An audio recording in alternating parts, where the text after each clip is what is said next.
Então, vamos falar agora sobre síndrome coronária aguda e infarto agudo de miocárdio. Bom, como que a gente vai identificar se é uma síndrome coronária aguda ou um infarto? Ambos os casos, temos uma dor isquêmica nova com padrão de piora, isto é, mais grave, prolongada e frequente. Se a gente tiver um ateroma parcial, ou um êmbolo que ocupa parcialmente o lume da artéria coronária, nós não vamos apresentar elevação do segmento ST.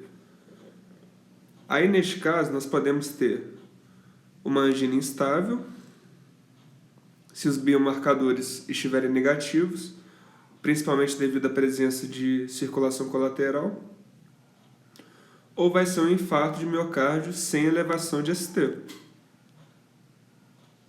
Aí os biomarcadores vão estar positivos. Então, na síndrome coronária aguda, pode ser uma angina instável ou um infarto. A angina instável não tem os biomarcadores. E se o ateroma for totalmente oclusivo da artéria, a elevação do segmento ST é mais certa e os biomarcadores vão estar positivos. Aí dizemos que existe um infarto de miocárdio com elevação de ST. A síndrome coronária pode ser primária ou secundária. A primária é devido a uma ruptura de ateroma. Então, você tinha um processo aterosclerótico. Esse ateroma rompeu e embolizou a parte mais distal da artéria. A vulnerabilidade desse ateroma de se romper depende de uma capa fibrosa fina, que pode ser detectada na ultrassonografia intravascular, ou se o ateroma estiver localizado na bifurcação de vaso. Nestes casos, ele está mais vulnerável a uma ruptura. E podem existir causas subjacentes, secundárias, que vão intensificar essa síndrome coronária. Por exemplo, hipertensão grave, anemia, hipóxia, taquicardia e tireotoxicose.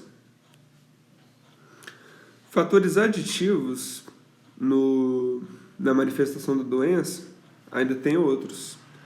Angina vasoespástica, uso de cocaína, quimioterapia, triptanos, que são para enxaqueca, período periparto, presença de vasculite, dissecção coronária.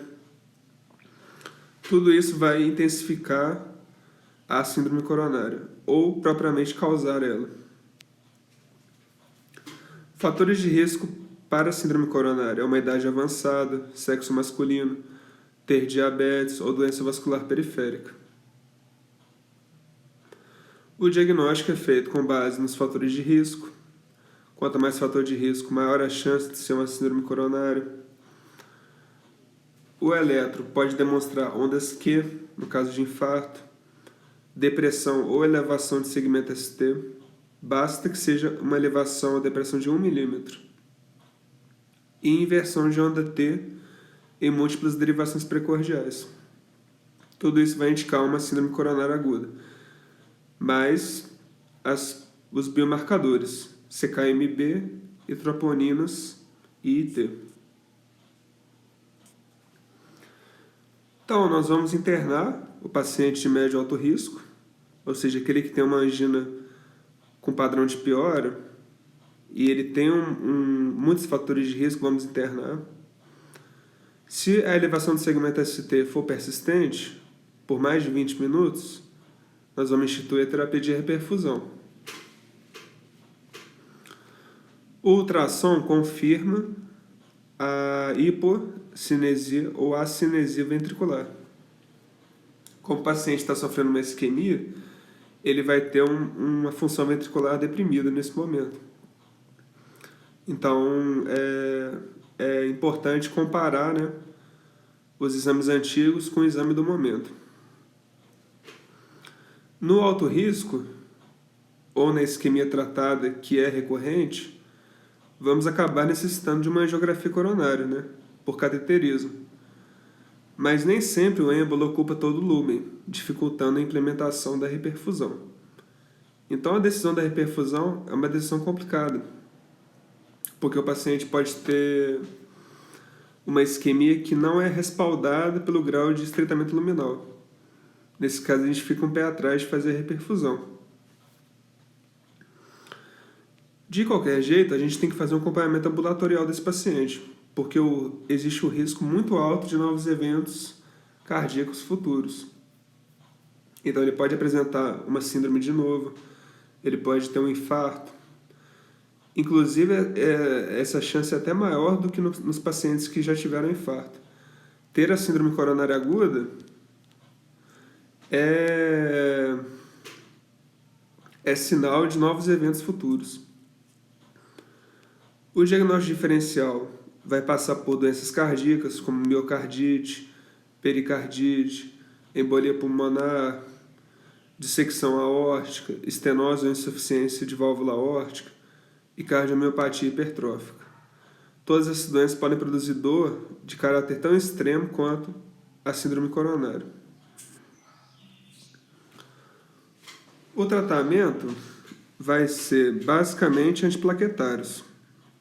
Nós vamos iniciar na admissão um ácido acetilsalicílico de 100 a 300 mg e um clopidogrel entre 300 e 600 mg dose de ataque e manutenção com 75 mg.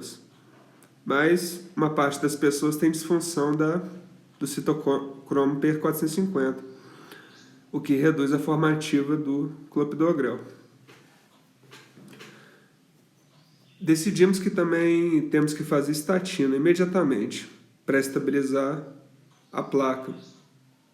Para isso usamos uma estatina de alta potência, como a atorvastatina 80 mg. Os anticoagulantes são mantidos, né? Você vai fazer anticoagulação no início e vai manter por 5 a 8 dias até que seja possível uma intervenção coronária percutânea, bem sucedida. Aí nós vamos lançar mão de heparina não fracionada, dose de ataque e dose de manutenção, e durante a manutenção vamos ter um tempo de tromboplastina ativada de 50 a 70 segundos. Esse é o alvo.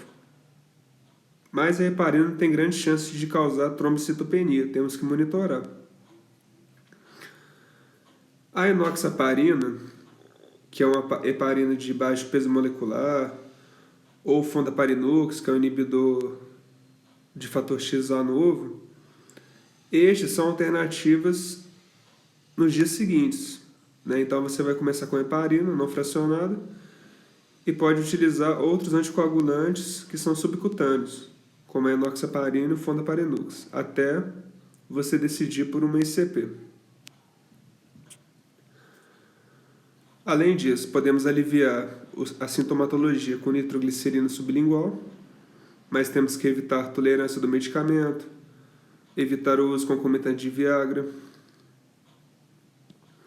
O metoprolol, ele é interessante também, um beta-bloqueador, para reduzir a frequência cardíaca e reduzir o consumo de O2 pelo miocárdio. A gente pode fazer 50 mg, 4 vezes por dia ou 3 vezes por dia, e vamos manter uma frequência cardíaca de base, né? Mais baixa, entre 50 e 60 batimentos em repouso. Mas os beta-bloqueadores não são indicados na insuficiência cardíaca descompensada, na hipotensão ou no bloqueio atrioventricular avançado. Os bloqueadores de canal de cálcio, como o diltiazem de ação prolongada, 360 mg, pode ser usado no lugar do beta-bloqueador se houver uma contraindicação. O balão intra-aórtico ele melhora a perfusão miocárdica, mas ele só é feito em pacientes que vão passar por uma cirurgia de revascularização, ou seja, casos mais graves, né? Você vai colocar o balão intra-aórtico e durante a cirurgia você vai retirar ele. A cirurgia de revascularização é preferida à intervenção coronária percutânea se existe um caso grave, como disfunção ventricular esquerda grave, arritmias ventriculares, extensa área de isquemia induzida por estresse no exame de imagem e principalmente se afetar o tronco arterial esquerdo ou trio arterial. Nesses casos, a cirurgia de revascularização vai causar maior sobrevida. O prognóstico da síndrome coronária, se houve alteração do segmento ST, a gente diz que o prognóstico é um pouco pior em relação aos outros pacientes. Mas, se a gente fizer uma vigilância dos fatores de risco, né, um acompanhamento, e ter uma terapia medicamentosa otimizada, a gente pode reduzir até 80% os eventos futuros. Mas a taxa de mortalidade no Brasil, em centros não especializados, beira aí os 12%. Muito semelhante ao valor do infarto. Então, a síndrome coronária é caracterizada por uma angina instável ou pelo próprio infarto sem elevação de ST, tem tanta mortalidade quanto o próprio infarto por elevação de segmento ST.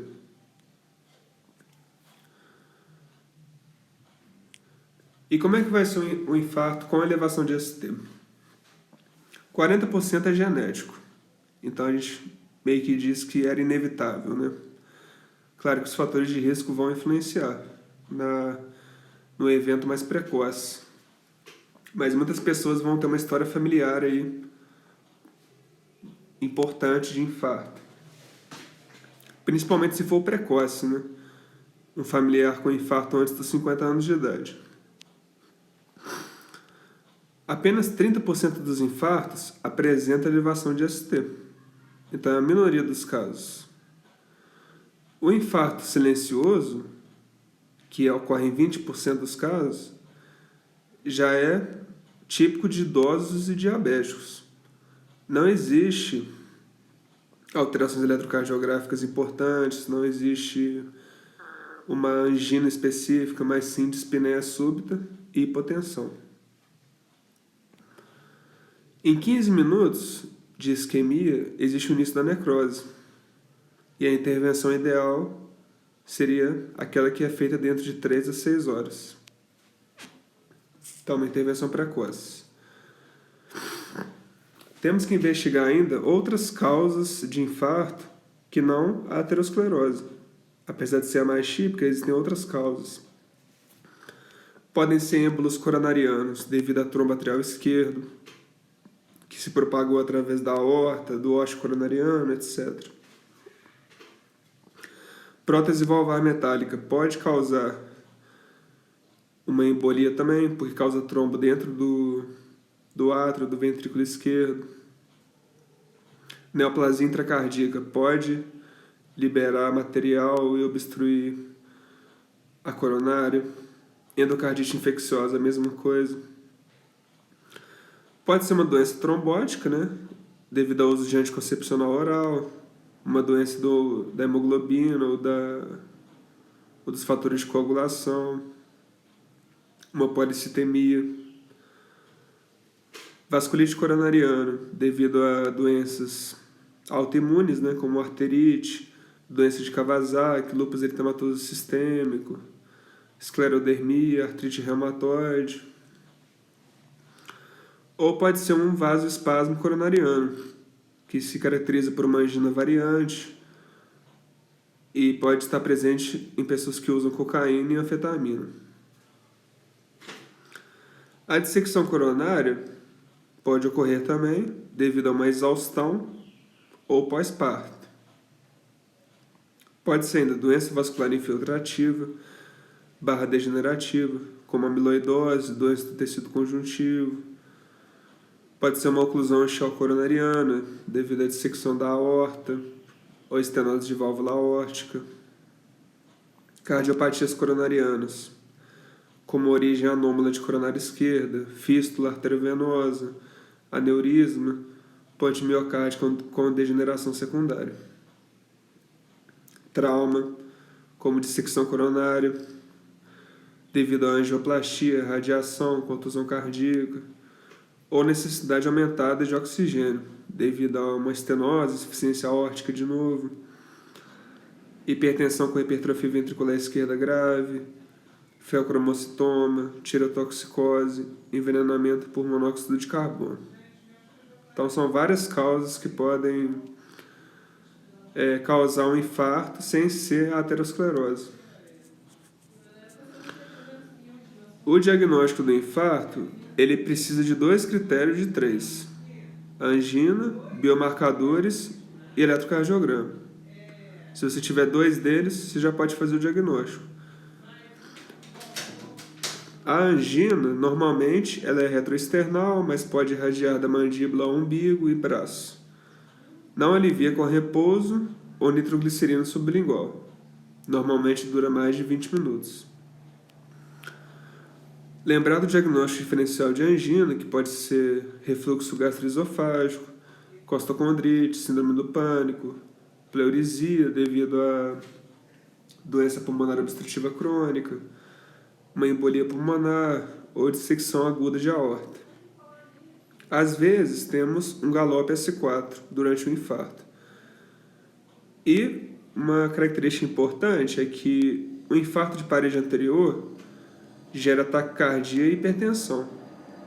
O infarto de parede inferior, ou de ventrículo direito, gera bradicardia e hipotensão.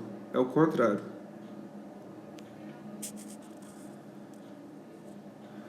O eletrocardiograma, basicamente você vai identificar uma elevação de segmento ST de pelo menos 2 milímetros em homens ou 1,5 milímetros em mulheres, nas derivações V2 e V3, que são as que mais se destacam nesse sentido. Ou uma elevação de ST de pelo menos 1 milímetro nas demais. A fase inicial do infarto, ela vai apresentar alterações hiperagudas de onda T. Então a onda T vai ficar muito grande e pontuda. Já na fase aguda evoluída, cerca de minutos a horas depois, vai começar a inverter a onda T e vai aparecer a onda Q. A onda Q vai ficar cerca de 30% da onda R. Depois tudo isso vai sumir, na fase crônica. Isso vai levar dias, a semanas, a meses e vai ser um indicador da terapia. Se você tem, em vez de elevação de ST, você tem uma depressão com biomarcadores positivos, claro, nas derivações precordiais você pode dizer que é a parede posterior, ou artéria circunflexa e por aí vai. Se as alterações forem nas derivações anteriores, já dizemos que é a parede anterior. E na parede inferior, ou ventrículo direito, você vai precisar de derivações direitas no eletrocardiograma, V7, V8, V9.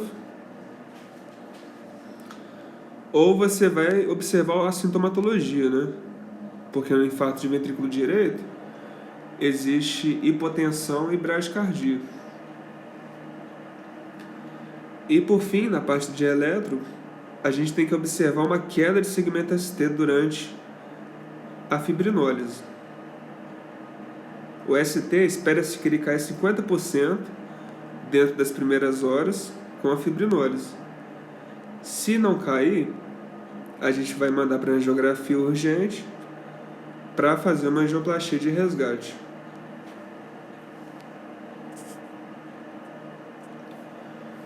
Os biomarcadores. Temos as troponinas, que são padrão ouro, mas elas também podem estar elevadas em algumas doenças cardíacas do diagnóstico diferencial. A CKMB também ajuda, junto com as troponinas. Vai existir no infarto também leucocitose polimorfa nuclear, leucócitos em torno de 12 a 15 mil. E o peptídeo natriurético tipo B vai te fornecer o prognóstico desse paciente. Qual é a chance dele ter novos eventos futuros? Dos exames de imagem, nós vamos fazer um raio-x de tórax logo na admissão, para observar 3 características importantes, né? Aneurisma dissecante de aorta, congestão venosa pulmonar, das veias pulmonares, uma cardiomegalia. O raio-x vai ser muito importante no início. Depois, vamos partir para uma ultrassonografia, porque ela detecta o infarto, ela detecta a lesão, apesar de que não informa a data, o que a gente vai acompanhar pelo histórico. Além disso, diferencia a lesão inflamatória, né? Por exemplo, miocardite, endocardite, doença cardiomiopatia. Além disso, a ultrassom avalia complicações do IAM, como aneurisma, trombo, intraatrial ou intraventricular, disfunção cardíaca residual, depois do infarto, ou defeitos mecânicos, como septal ventricular e de músculo papilar. O mapeamento nuclear, seja por cintilografia ou por tomografia para emissão de pósitrons, vai te permitir obter dados mais precisos tanto da função quanto da perfusão miocárdica. E a tomografia computadorizada multidetector você vai usar se há uma causa não aterosclerótica, para investigar outras causas. O manejo vai ser, depois que você fez o diagnóstico, o mais importante é conseguir uma intervenção coronária percutânea o mais rápido possível. O certo seria dentro de 120 minutos.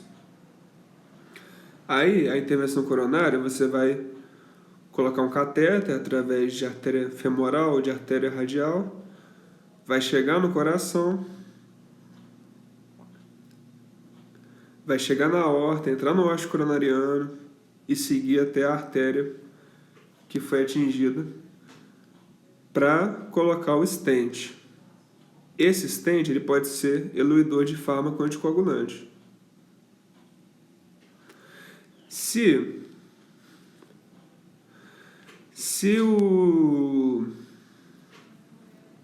você não conseguir uma intervenção coronária dentro de 120 minutos, a terapia fibrinolítica vai ser interessante de você começar lá rapidamente.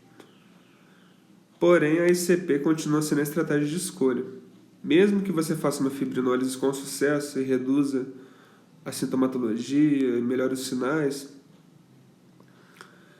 transferir para uma ICP dentro de 3 horas é interessante.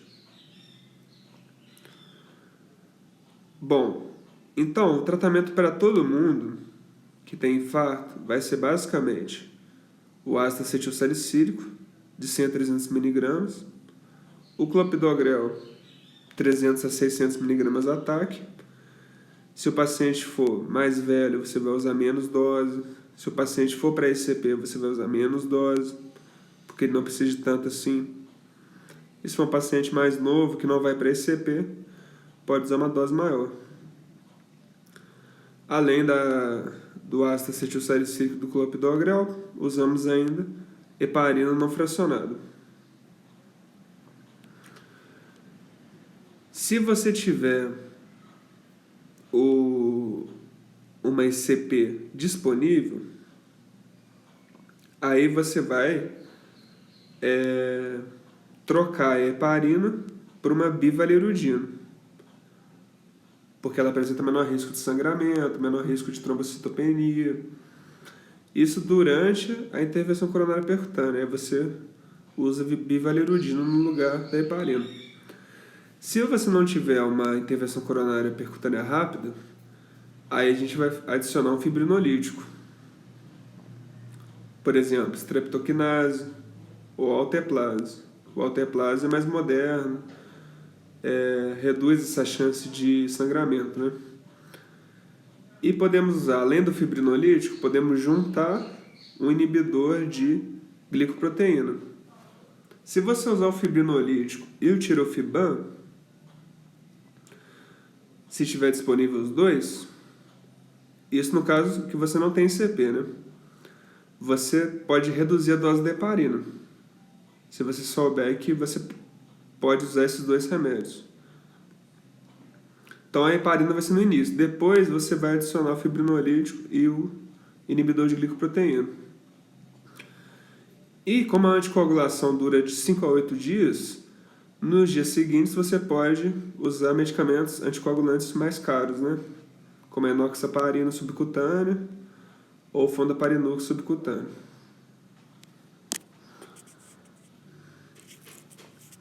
Para a dor torácica, a gente vai usar no início nitroglicerina sublingual, 0,4 mg de 5 em 5 minutos, até 3 doses. Depois a gente troca a nitroglicerina por morfina intravenosa, 2 a 4 mg de 10 em 10 minutos. O beta-bloqueador ele é de rotina, tanto durante o tratamento do infarto quanto depois do infarto a longo prazo. Principalmente aí o beta-bloqueador se houver hipertensão e taquicardia. Mas nós vamos procurar não usar o beta-bloqueador nos casos de baixo débito cardíaco, hipotensão ou bloqueio atrioventricular. O oxigênio também é rotina, de 2 a 4 litros por minuto, cânula nasal. Fazemos a reposição de fluidos se houver hipotensão. E a nossa pressão arterial sistólica ideal é de 100 a 140, não muito baixa, nem muito alta. Atropina na bradicardia grave. E infarto de ventrículo direito, nós vamos seguir uma conduta diferente, né? A gente vai priorizar a hidratação intravenosa e, se for necessário, usar um inotrópico, como dobutamina. No infarto direito, a gente vai evitar nitratos e hipotensores.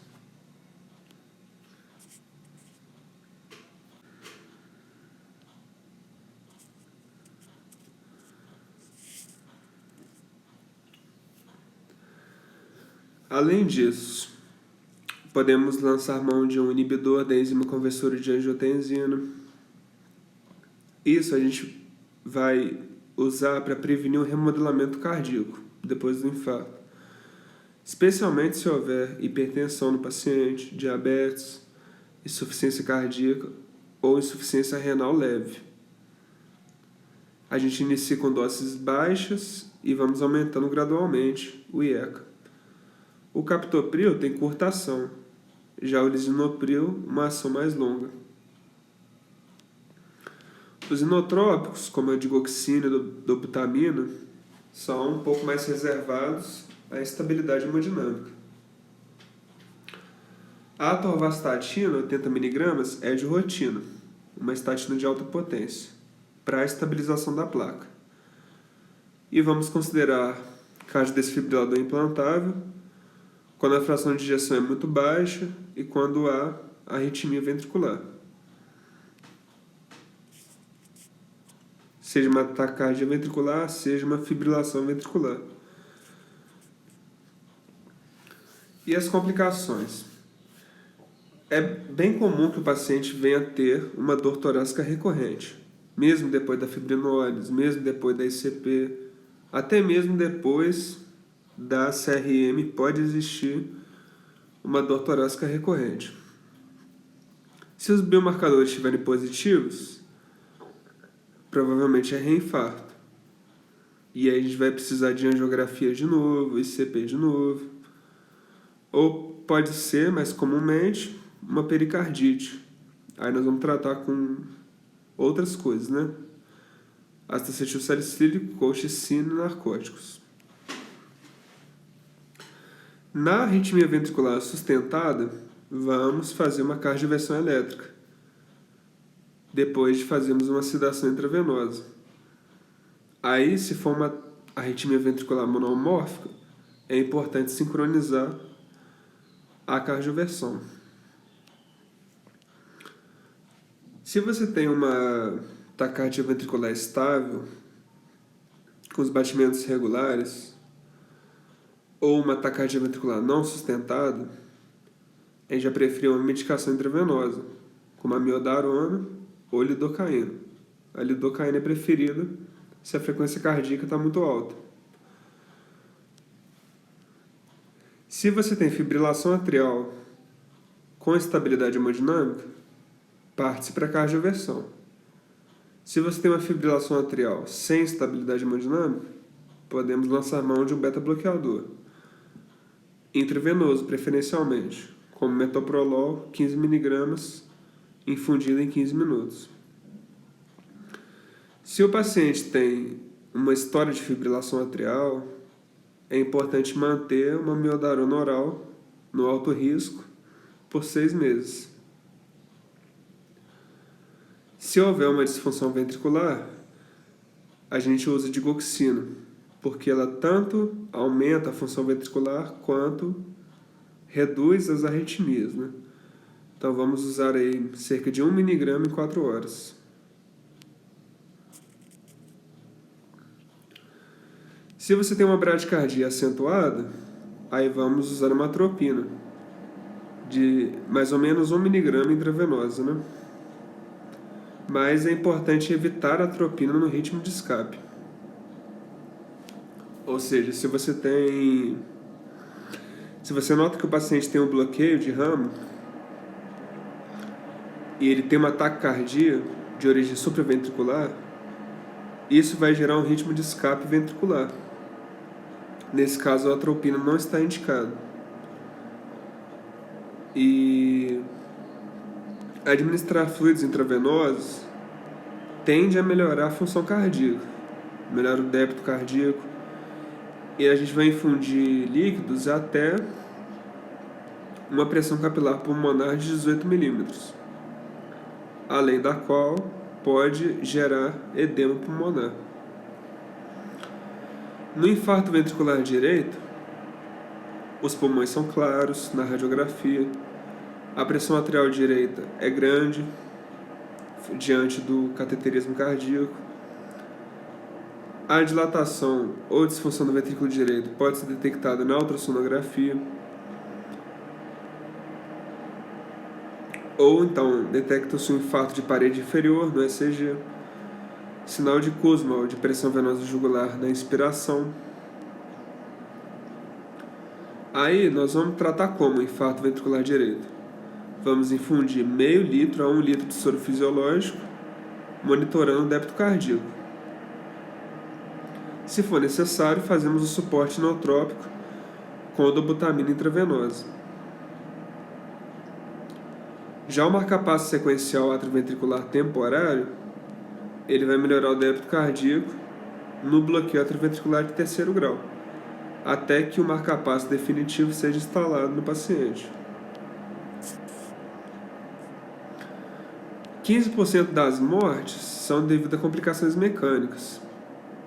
Que complicações são essas? Por exemplo, a insuficiência aguda de válvula mitral. Se o paciente apresentar essa insuficiência de mitral, nós vamos iniciar o nitroprusiato intravenoso, que é um antihipertensivo. Aí vamos reduzir a pré-carga, reduzindo a carga sobre a válvula mitral. A dobutamina pode ser usada para melhorar o débito cardíaco também. Se o paciente tiver uma hipotensão, nós vamos preferir dopamina em relação à dobutamina. E por fim, a substituição de válvula mitral, né? Cirúrgica. O defeito septal ventricular, a ruptura de músculo papilar, a ruptura de parede livre, um aneurisma do ventrículo esquerdo, são outros defeitos mecânicos que levam ao aparecimento de novos sopros ou deterioração hemodinâmica. Nestes casos, vamos necessitar de reparo cirúrgico.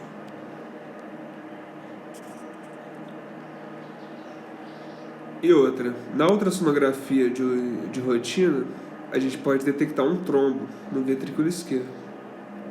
Se a gente detectar, temos que iniciar a varfarina, anticoagulante, oral, por 6 meses. E aí a gente mantém a razão normalizada internacional entre 2 e 3. Se houver um tromboembolismo pulmonar, Também vamos usar a varfarina por 6 meses.